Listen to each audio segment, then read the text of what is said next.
박수를 치시려면 확실하게 크게 치시면 좋겠습니다. 다시 한번 박수 쳐서 여러분 칭찬해 주시고 반갑습니다.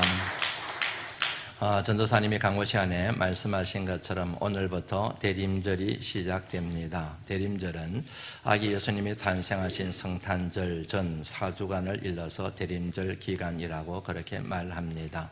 그러니 자연스럽게 아기 예수님의 탄생을 기대하고 기다리는 절기라 그렇게 생각하시면 정확하게 이해가 될 것 같습니다.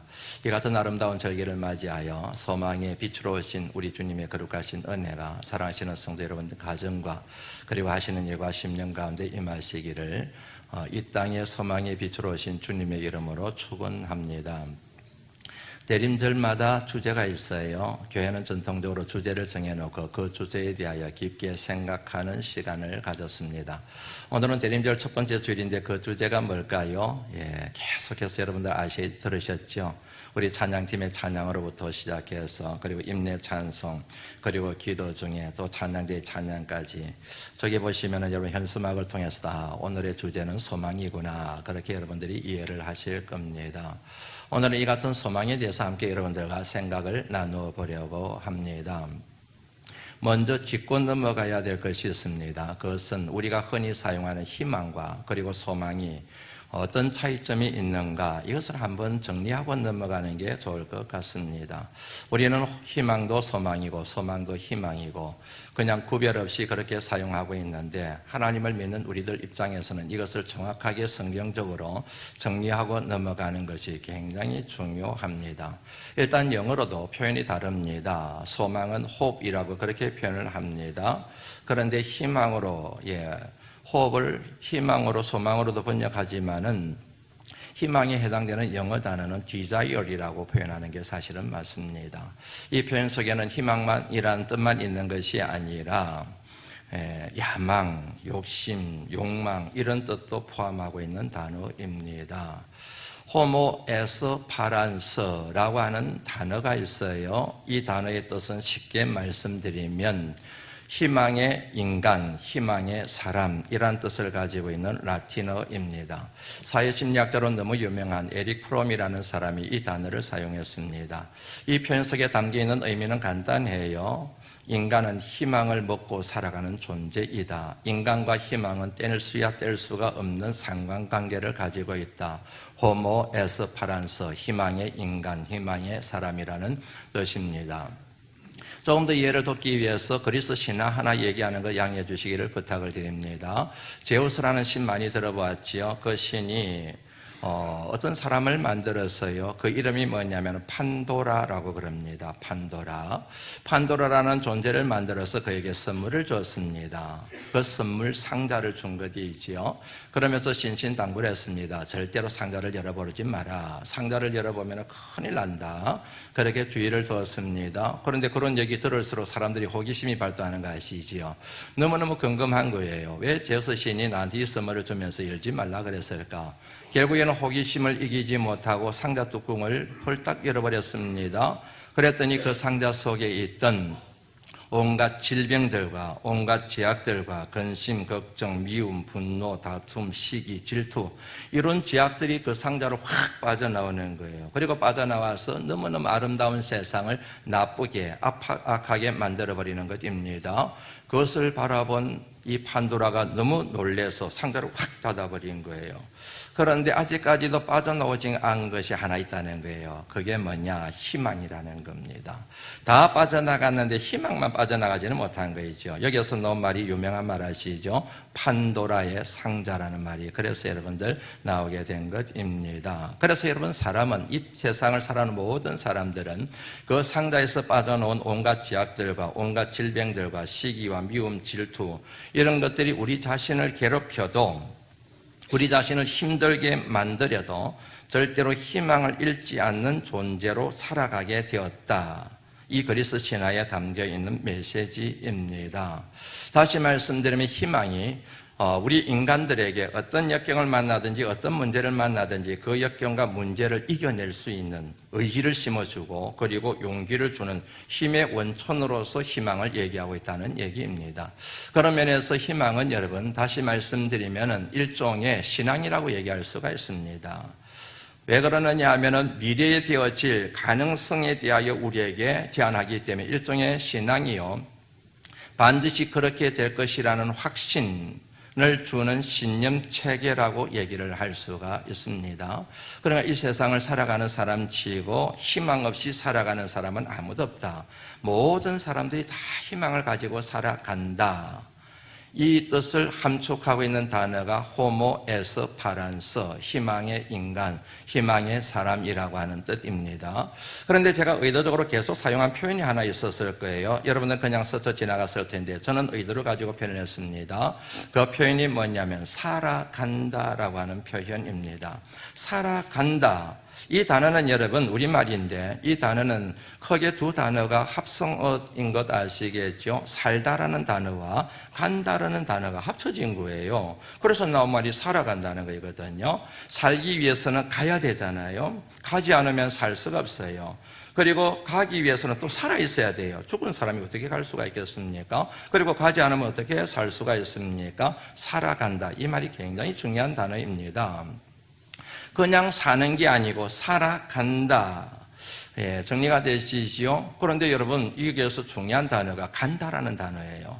갈 때는 방향이 있을 것 아니겠습니까? 목적이 있을 것 아니겠습니까? 그러면 살아가는 방향과 목적이 뭘까요? 한마디로 말씀드리면 행복입니다. 이 세상을 살아가는 사람들의 모든 희망의 방향, 희망의 목적이 있습니다. 그것은 바로 행복하게 살아가는 것입니다. 직장에 갑니다. 일하러 갑니다. 돈 벌러 갑니다. 사업하러 갑니다. 이를 위해서 사람을 만나러 갑니다. 학교에 갑니다. 대학에 갑니다. 운동하러 갑니다. 밥 먹으러 갑니다. 잠자러 갑니다. 쉬러 갑니다. 운동하러 갑니다. 등산하러 갑니다. 골프 치러 갑니다. 시집을 갑니다. 장가를 갑니다. 예, 왜 갈까요? 가다라는 동사를 빼놓고 우리의 행위를 여러분 설명할 수 있는 표현이 없을 정도로 가다라는 표현을 많이 쓰고 있잖아요. 왜 갈까요? 왜 그리로 갈까요? 이유는 간단하잖아요. 행복하게 살기 위해서, 행복하게 살기 위하여 돈을 벌러 가고, 행복하게 살기 위하여 시집 장가를 가고, 건강하게 행복하게 살기 위하여 운동하러 가고, 그리고 또 건강하게 살아가고 행복하게 살기 위하여 좋은 음식을 먹으러 가고 뭐 그런 거 있지 않겠습니까? 목적은 여러분 한 가지입니다. 행복입니다. 모든 희망의 초점은 하나입니다. 행복입니다. 그러므로 희망은 모든 행복의 출발점이요. 그리고 행복은 희망의 종착점이라 그렇게 정리를 할 수가 있습니다. 그런데 이 같은 여러분 진술과 서술은 우리에게 지나치게 낙관적으로 인생을 바라보게 만드는 약점이 있다는 사실을 여러분들이 아셔야 합니다. 왜냐하면 이 같은 희망이 우리의 미래와 우리의 장래를 언제나 행복하게 만드는 것은 아니기 때문에 그렇습니다. 우리는 이 같은 희망을 가지면 항상 행복할 것이라고, 행복한 미래가 펼쳐질 것이라고 기대하고 희망을 안고 살아가는데, 그런데 그러지 않을 수 있다는 얘기입니다. 언젠가는 잘 될 거야. 언젠가는 문제가 풀어질 거야. 언젠가는 건강을 회복할 거야.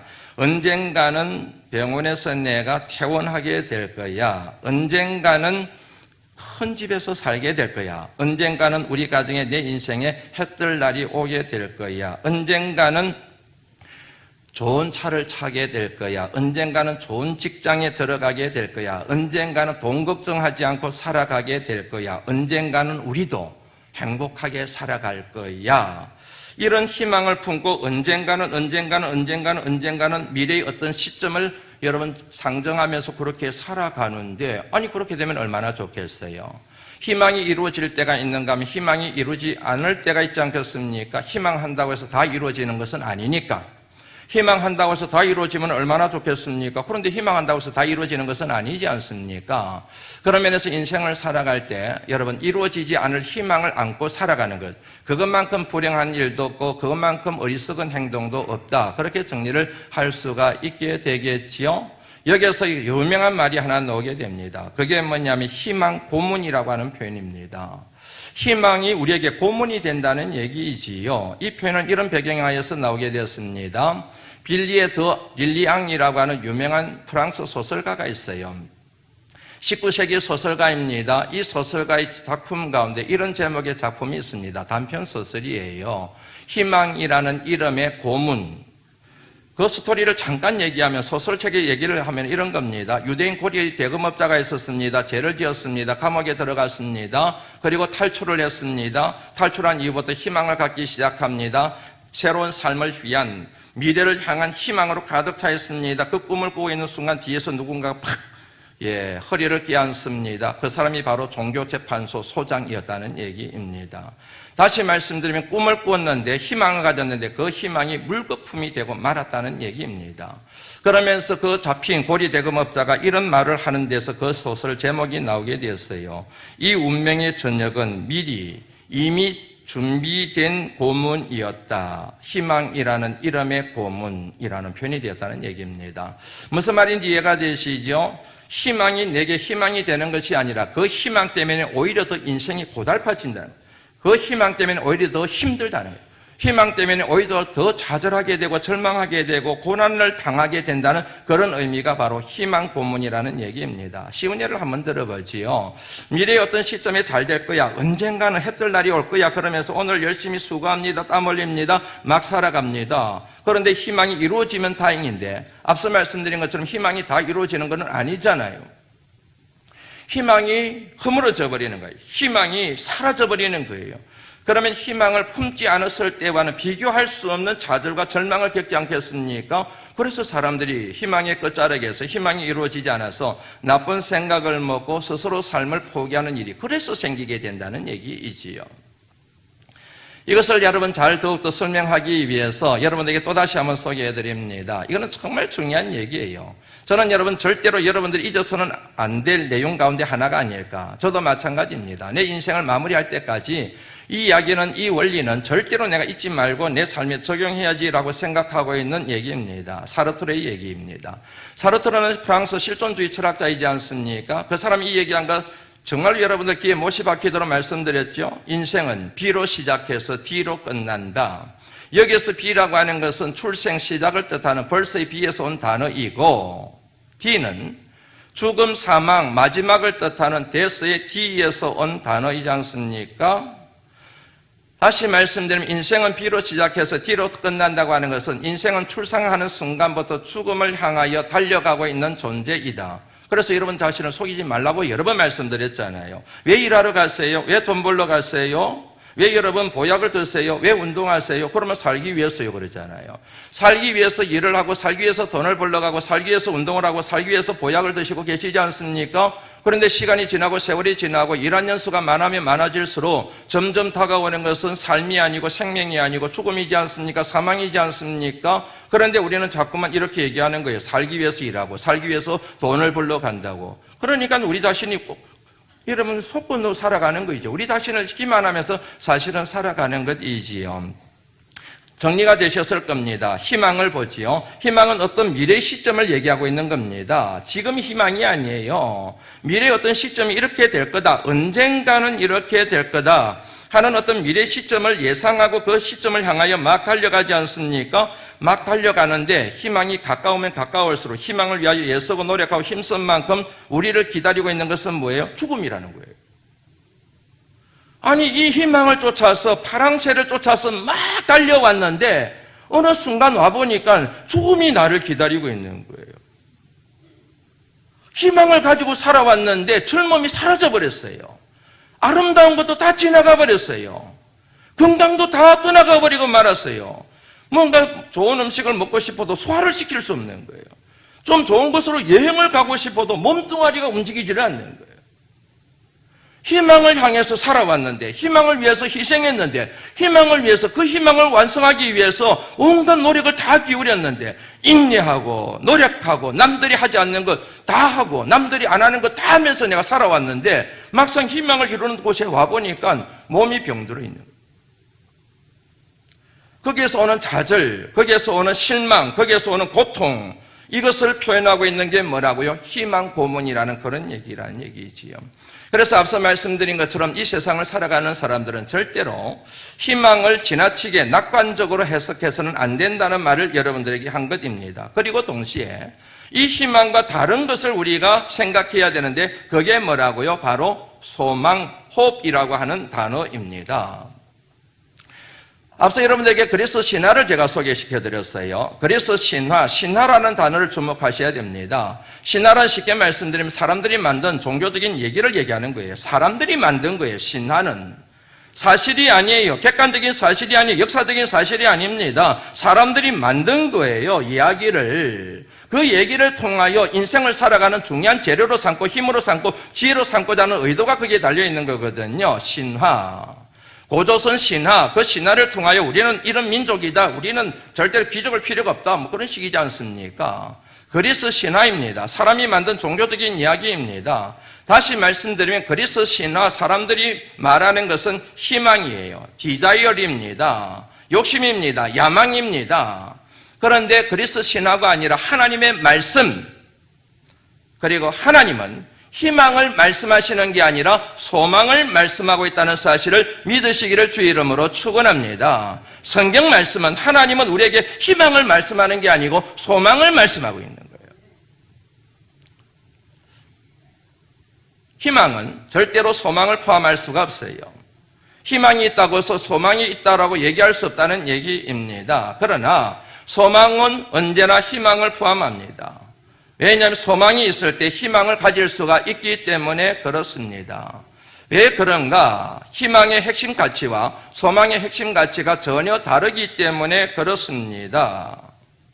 한번 쉬운 예를 한번 들어보죠, 여러분. 10,000원짜리가 있다고 생각해 보세요. 10,000원짜리가 있습니다. 그러면 10,000원의 가치가 있는 거예요. 가치가 있는 겁니다. 그러면 그 아래 거는 다 살 수가 있지요. 1원짜리부터 100원짜리, 1,000원짜리, 5,000원짜리, 10,000원짜리까지 살 수 있는 거예요. 10,000원의 가치가 있는 겁니다. 그런데 나한테 1,000원짜리가 있어요.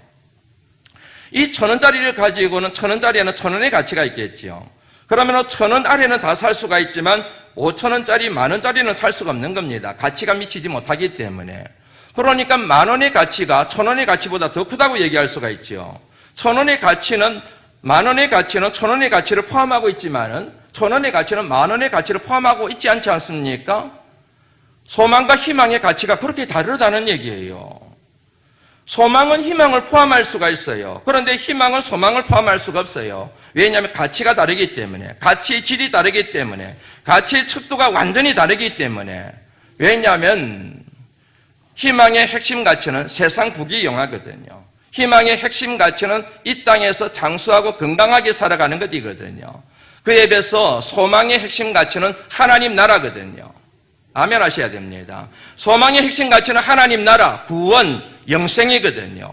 그러므로 당연히 소망은 희망을 포함할 수가 있습니다. 그러나 희망은 소망을 포함할 수가 없습니다. 이 같은 의미의 말씀이 바로 마태복음 6장 33절 말씀이잖아요. 너희는 먼저 하나님의 나라와 하나님의 뜻을 구하라. 그리하면 이 모든 것, 솔로몬의 부귀영화 같은 이 모든 것들을 너희에게 더하시리라는 말씀도 이런 맥락으로 이해를 할 수가 있게 되는 것이지요. 이 같은 여러분 소망이 완성되어졌습니다. 성취되어졌습니다. 하나님 나라가 완성되어졌다는 얘기입니다. 이 같은 하나님의 나라는 약속된 소망이었습니다. 구약에 나오는 성부 하나님을 통하여 약속된 소망이 바로 하나님 나라 소망이지 않습니까? 그리고 메시아를 통하여 그 하나님의 나라가 이 땅에 이루어질 것에 대하여 선언하지 않으셨습니까? 약속하지 않으셨습니까? 그런데 이 같은 약속이 성자 하나님, 곧 예수 그리스도로 인하여 완성되지 않습니까? 주님이 이 땅에 오셨어요. 아기 예수님으로 탄생하셨습니다. 인간의 몸을 입고 오셨습니다. 고난을 받으셨습니다. 그리고 십자가 위에서 죽음을 당하셨습니다. 그러나 죽음의 권세를 이기시고 부활하셨습니다. 그리고 승천하셨습니다. 모든 믿는 자들에 대하여 영생과 구원과 하나님 나라, 영생의 길을 열어놓으시게 되었습니다. 그래서 그 주님을 일러서 우리는 산소망이라고 얘기하는 것이지 않습니까? 그리고 이 같은 산소망은 성령 하나님, 보혜사 성령 하나님에 의하여 우리 삶 가운데서, 우리 실존 가운데서 그대로 이어지게 되지요. 계속 유지되게 되지요. 그리고 마지막 주님의 재림을 통하여 재림의 때에 이 소망이 완성되는, 궁극적으로 완성되는 때가 이르게 된다는 것이지 않습니까? 그러므로 이 산소망은 삼위일체 하나님에 의하여 일어난 구원의 사건이라고 그렇게 정리를 하시면 딱 되는 거예요. 이것을 증언하고 있는 말씀이 바로 몇 군데가 나오지요. 로마서 5장 5절 말씀 한번 읽어볼까요? 읽습니다. 시작.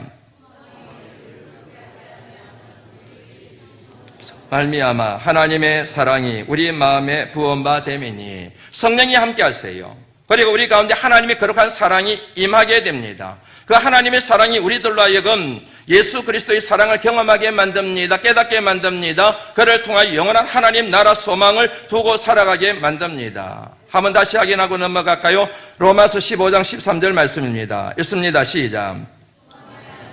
모든 기쁨과 평강을 믿음 안에서 너희에게 충만하게 하사 성령의 능력으로 소망이 넘치게 하시기를 원하노라. 아멘. 성부, 성자, 성령 하나님의 구원의 사건인 소망, 산소망. 왜 산소망이라 그럴까요? 우리를 살리기 때문에. 이 땅을 천국처럼 살게 할 뿐만 아니라 영원한 하나님 나라에서 살게 만드는 능력이 되기 때문에 삼위일체 하나님으로 인하여 일어난 소망을 산소망이라고 얘기하는 것입니다. 그런데 이 세상에 대한 희망은 그게 아니에요. 희망입니다. 욕심입니다. 욕망입니다. 야망입니다. 욕심이 잉태한 적 죄를 낳고 죄가 장성한 적 사망을 낳느니라. 사망의 뿌리가 결국은 욕심이요. 이 세상에 대한 희망이라고 하는 사실을 저와 여러분들이 기억할 필요가 있습니다. 영어 한마디 할게요. 잘못하는 영어지만 여러분들의 이해를 돕기 위해서 씁니다. If I find in myself a desire이 굉장히 중요합니다. 이게 바로 희망. 좀 더 확장해서 그 의미를 해석하면 야망, 욕망입니다. Which no experience in this world can satisfy. The most probably explanation is that I was made for another world. C.S. 루이스라고 하는 유명한 영성신학자가 한 유명한 말 가운데 하나입니다. 이 말을 번역하면 그대로입니다. 내가 진실로 간절히 희망을 내 안에서, 사람 안에서, 사람이 만든 문화 안에서, 사람이 만든 사회 안에서, 사람이 만든 어떤 능력 안에서 진실로 간절히 희망을 찾는다고 한다면 이 세상의 어떤 것으로도 나를 만족시킬 수 없다. 온전한 희망은 이 세상의 조건 하에서는 절대로 경험될 수가 없다. 그것을 경험하는 것은 불가능한 일이다. 왜냐하면 그건 오잖아요. That I was made for another world. 왜냐하면 나는 그리스도인데 나는 다른 세상을 위하여 지음받은 존재이기 때문이다. 이 말씀의 의미를 조금 더 설명하면 이런 겁니다. 우리는 하나님의 백성이라는 거예요. 하나님의 사람이라는 겁니다. 이 세상에 살아가고 있지만 우리는 하나님 나라의 시민이라는 거예요. 그러므로 우리의 소망은 이 세상에 있는 것이 아니고 영원한 하나님 나라에 있다는 얘기예요. 그러므로 하나님의 사람들은 이 땅에 희망을 가지고 살면 안 된다는 거예요. 영원한 하나님 나라 소망을 가지고 살아가야 될 존재. 이 땅에 있는 어떤 것들도 우리의 희망과 우리의 욕심을 채워줄 수 있는 건 없다. 우리를 만족시킬 수 있는 분은 하나님밖에 없고 우리의 영혼을 만족시킬 수 있는 것은 영원한 하나님 나라밖에 없다. 그러므로 하나님 나라에만 소망을 두고 썩어질 세상에 소망을 두지 말고 하나님께만 소망을 두고 살아가는 존재여야 된다. 이런 의미를 함축하고 있다는 얘기이지요. 이 몸의 소망 무언가 우리 주 예수뿐일세. 저는 여러분 이 가사가 그렇게 좋을 수가 없습니다. 몸의 소망이에요. 마음의 소망이 아니라니까요. 영혼의 소망이 아니라니까요. 몸의 소망이에요, 여러분. 왜 그랬을까? 마음의 소망이요, 영혼의 소망이요. 그래야 되잖아요. 몸의 소망, 이 육신의 소망이라고 표현을 했거든요. 왜 그랬을까? 궁금하지 않았어요? 몸의 소망이 아닙니다. 마음의 소망이 아닙니다. 영혼의 소망이 아닙니다. 몸의 소망입니다. 몸의 희망이 아닙니다. 몸의 야망이 아닙니다. 다시 말씀드리면 찬송가 191장에 넣어놓은 육신의 정욕이 아닙니다. 그야말로 몸과 소망입니다. 도대체 어울릴 수 없는 분이에요. 이 몸은 이 세상, 희망, 세상 부귀 영화, 장수, 건강 이렇게 가야 되는 게 맞는 거고 그리고 소망은 하나님 나라, 영적인 것 이렇게 연결되어야 맞는 건데 전혀 어울리지 않는 말이 이렇게 됐거든요.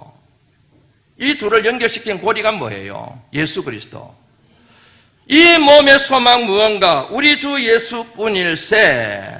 몸과 소망을 연결시킨 고리 언어가 예수 그리스도, 예수 그리스도의 십자가 은혜, 부활의 은혜.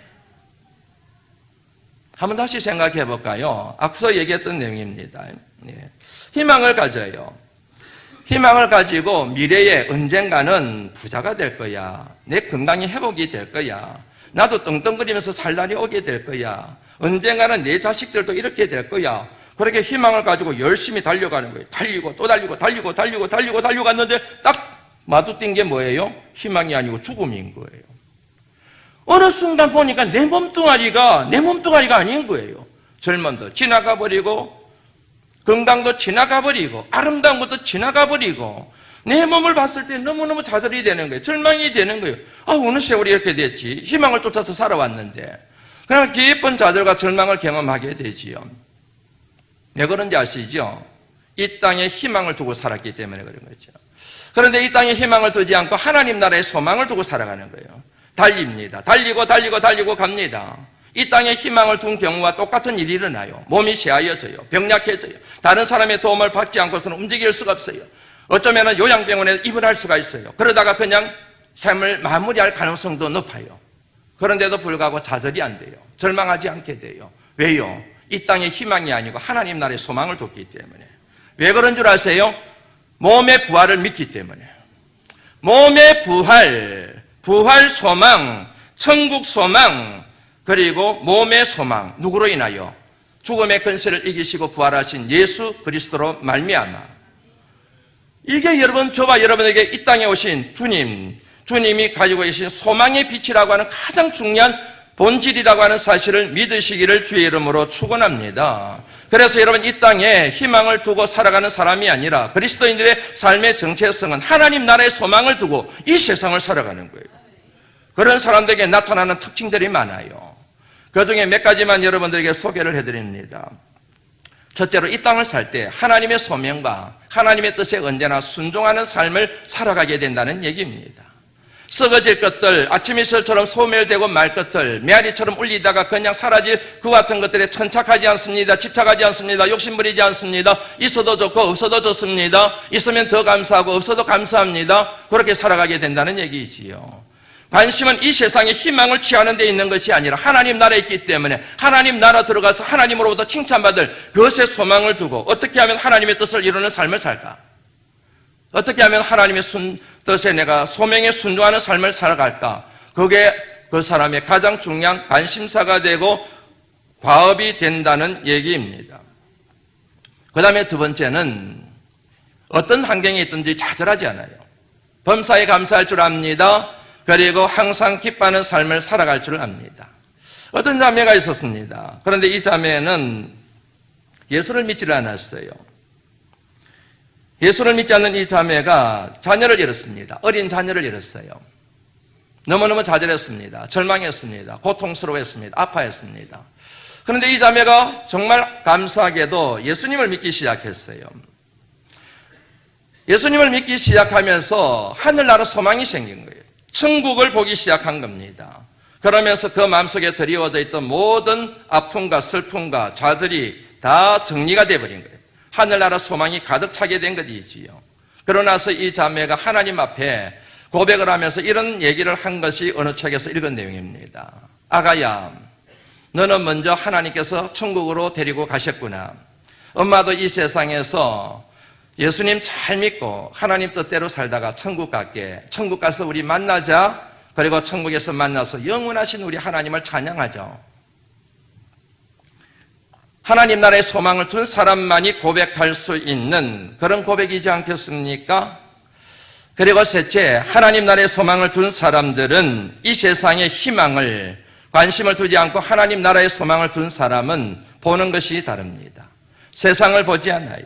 환경을 보지 않습니다. 사람을 보지 않습니다. 잘될 내일을 바라보고 그 배후에서 역사하실 하나님을 바라보고 영원히 들어가게 될 하나님 나라를 기대하고 소망하면서 살아가기 때문에 어떤 환경으로 인하여 마음이나 영혼이 부패하거나 그리고 유혹을 받아 넘어지는 일들은 절대로 일어나지 않게 된다는 사실입니다.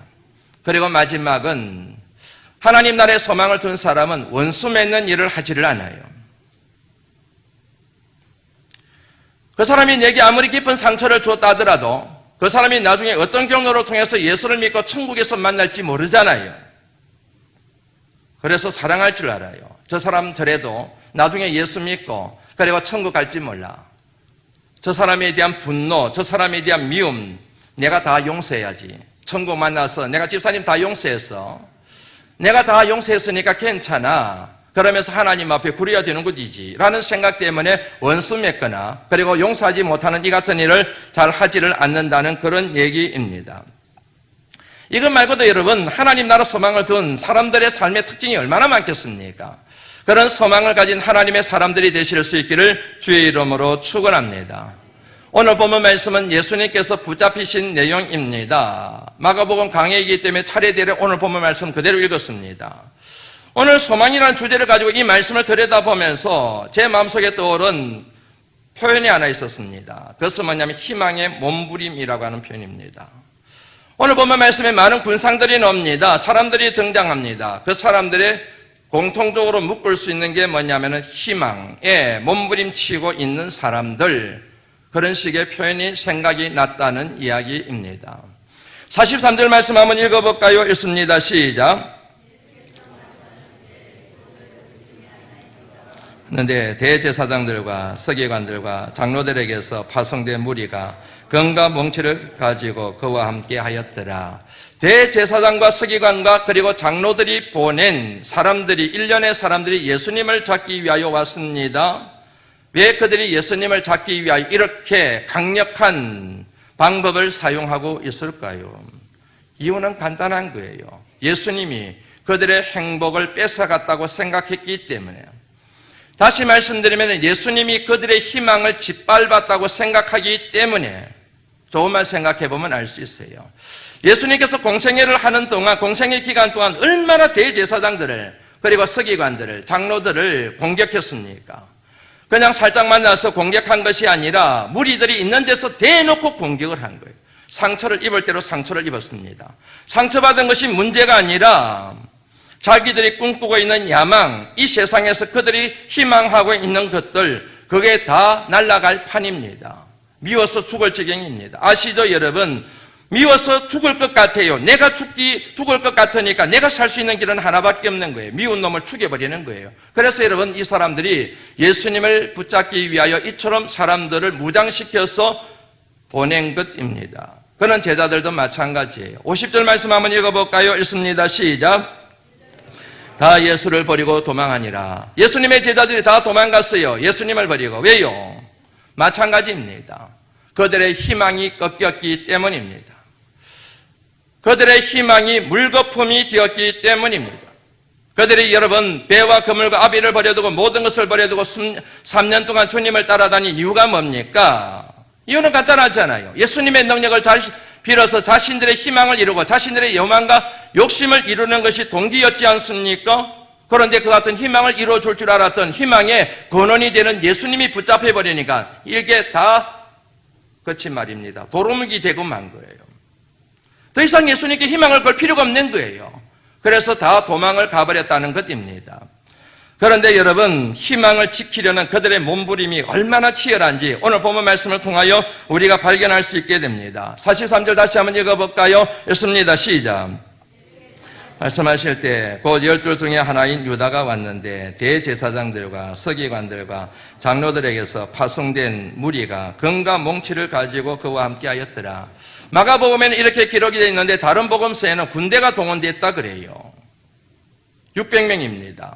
그냥 여러분 파송한 게 아닙니다. 중무장을 했습니다. 금과 몽치를 가지고 왔습니다. 왜요? 그들의 희망을 지키려고 하는 치열한 처절한 몸부림으로 이 단어들을, 이 표현들을 이해하고 해석할 수 있지 않습니까?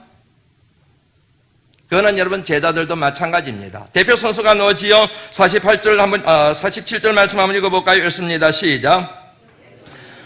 중에 하나 사람이 칼을 빼어 대제사장의 종을 쳐 그 길을 떨어뜨리니라. 베드로를 지칭하고 있는 거 아시지요? 베드로가 칼을 빼서 막 휘둘러요. 어떤 분들은 이렇게 설명하고 설교하는 걸 제가 들었어요. 예수님을 지키기 위해서 그렇다. 그럴 수 있습니다. 그러나 이면적인 이유가 있습니다. 자신의 희망을 지키는 거예요. 예수님이 붙잡혀 끌려가는 순간 자신의 희망도 다 사라지는 거예요. 3년 동안 내가 예수님께 헌신했는데, 내가 인생을 예수님께 걸었는데, 3년간 예수님께 투자를 했는데 희망을 바라보고 언젠가는 이분을 통하여 내 야망을 이룰 것이라는 희망을 가지고 이분한테 인생을 투자했는데 이분이 지금 붙잡혀 갈 지금 상황인 거예요. 칼을 들고 휘두릅니다. 예수님을 보호하는 게 아니고 자기 속에 있는 야망을 지키기 위하여, 자신의 희망을 이루기 위하여, 자기 희망을 지키기 위하여 이렇게 몸부림치고 있는 모습이 바로 칼을 휘두른 그 모습에서 우리가 발견할 수 있는 것이지 않습니까? 오늘 이 본문 말씀에 나오는 여러분, 이 사람들의 모습은 저와 여러분들의 자화상인 것 아시지요? 하나님의 사람임에서도 불구하고 하나님 나라의 소망을 두고 이 세상의 어떤 것에 대해서도, 어떤 환경에 대해서도 자유해야 되는데, 그런데도 불구하고 이 세상의 희망을 버리지 못하고 세상의 부귀영화를 움켜쥐기 위하여 칼을 휘두르고 검을 사용하고 몽치를 사용하고 수단과 방법을 가리지 않고 예배고 나발이고 기도고 나발이고 신앙생활이고 나발이고 다 때려치워버리고 하나님 나라 소망 다 포기해버리고 세상으로 이리 가고 저리 가고 그러는 저와 여러분들의 자아상이나 여기에 나오는 예수님을 붙잡기 위하여 혈안이 되어 있는 이 사람들의 자아상 모습이나 별 차이가 뭐가 있냐는 얘기예요. 여러분들에게 하나님 나라에 대한 소망이 있으십니까? 한 번밖에 아멘 안 하시네요. 여러분들에게는 하나님 나라에 대한 소망이 있으신지요? 하나님의 능력을 빌려서 이 땅에 희망을 이루고 이 땅에 야망을 채우기 위하여 몸부림치는 그 같은 거짓된 신앙생활을 하시지 않느냐는 그런 얘기입니다. 사랑하는 성도 여러분, 하늘의 소망을 회복하시기를 주의 이름으로 축원합니다. 여러분 속에 여러분의 조종하고 있는 모든 세속적인 욕망과 야망을 소망의 빛으로 오신 주님의 거룩한 영이 임하여 그 속에 있는 모든 것들을 불태워 소멸시켜버리고 하나님 나라에 대한 소망이 부글부글 끓고 그 열정에 사로잡혀 살아가는 하나님의 사람이 될 것을 이 시간 하나님께서 저와 여러분들에게 강력하게 요청하고 계시는 줄로 믿습니다. 이들 사이에 주님의 모습이 그런 면에서 우리에게 얼마나 큰 도전이 되는지 모릅니다. 한번 읽어볼까요? 49절 말씀입니다. 읽습니다. 시작. 너희와 함께 성전에 있으면서 가르쳐서되 너희가 나를 잡지 아니하였도다.